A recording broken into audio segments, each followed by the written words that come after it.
Well done. I hope you had a great run. It's time to recover. I'm Michelle, founder of Yellow Pilates. I'll take you through a 10-minute cool down recovery to get those muscles back and ready for your next run. So the most important thing is take on lots of water. Make sure that you've had time to slow your heart rate down. We're going to continue to slow it down through this video. Lie down on your back. Let your knees be bent. Maybe take the feet quite wide. Let the arms just flop out to the side. And from here, let your breath settle. Let the back of your body fall down into the ground. And then when you're ready, as lazily as you can, feel free to have your eyes closed here. You're just going to let your knees fall in one direction and then in the other, really gently.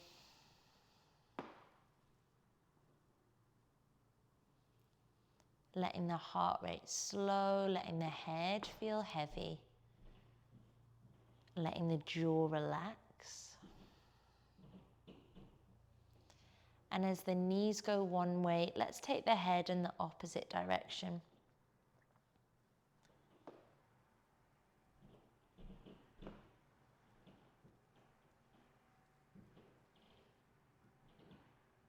Inhale, center.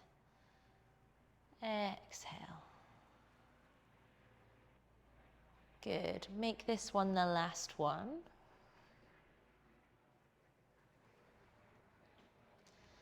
And then come back into the middle. From here, you're going to bring your feet more in line with your hips. Pop your hands onto the front of your pelvis. And again, this is really lazy, really small. We're tilting the pelvis forward and back. Small movements. Going one way and then the other. Continuing to let your heart rate slow.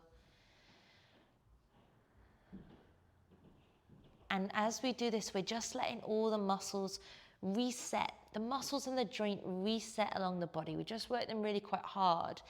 A lot of impact's gone on there. And so we want to just allow the skeleton to find its place again.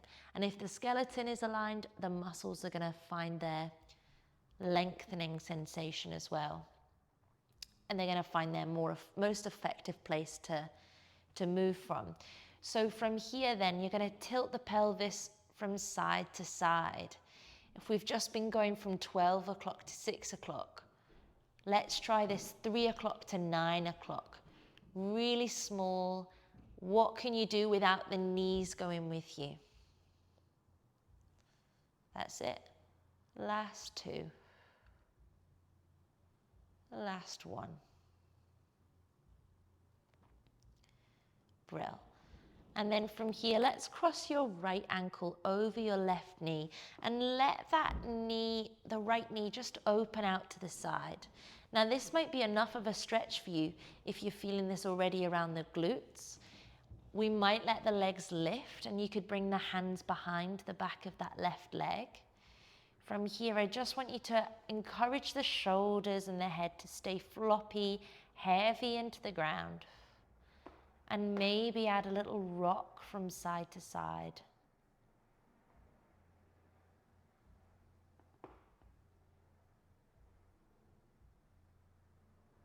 Good. Breathing deep belly breaths now. So whatever your breathing style is when you're running, we want to take the effort away from the muscles now. Allow them just to resettle, reboot. Let your opposite ankle cross over your knee, change sides. And so to do that, we're going to do some lower belly breathing, breathing into the belly and letting it all breathe out. Let the back of your body fall down into your ground below. Great. And then from here, extending your right leg up towards the sky. Let the left leg come down to the floor. It can either stay bent or you could lengthen it.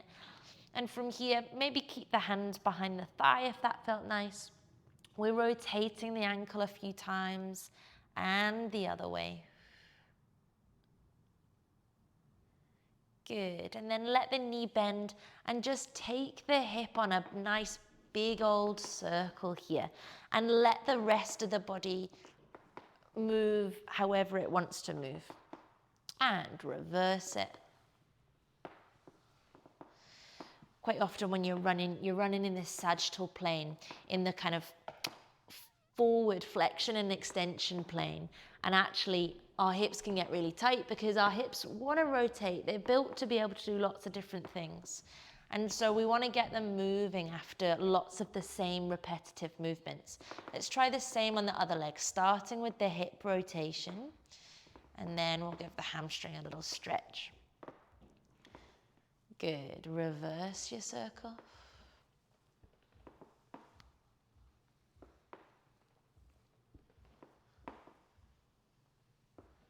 And then from here, lengthen that leg up towards the sky.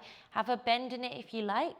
And we'll go for a flex of the foot, point of the foot, and then take it into some easy ankle rotations. So you're probably feeling it down the back of your legs here.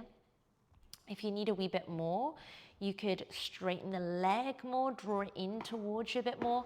If you need less, bend the opposite leg and keep the knee generously bent. You're still going to feel the stretch in the back of the leg.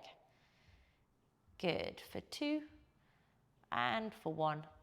Lovely. Let the leg come all the way down and then roll onto your side to finish here. So have the arms out in front. And then we're going to go for a big chalk circle movement. So opening that chest back up after maybe you're in quite a closed position when you run. We want to open up the shoulders, let the neck relax. Try it in the opposite direction. Resetting.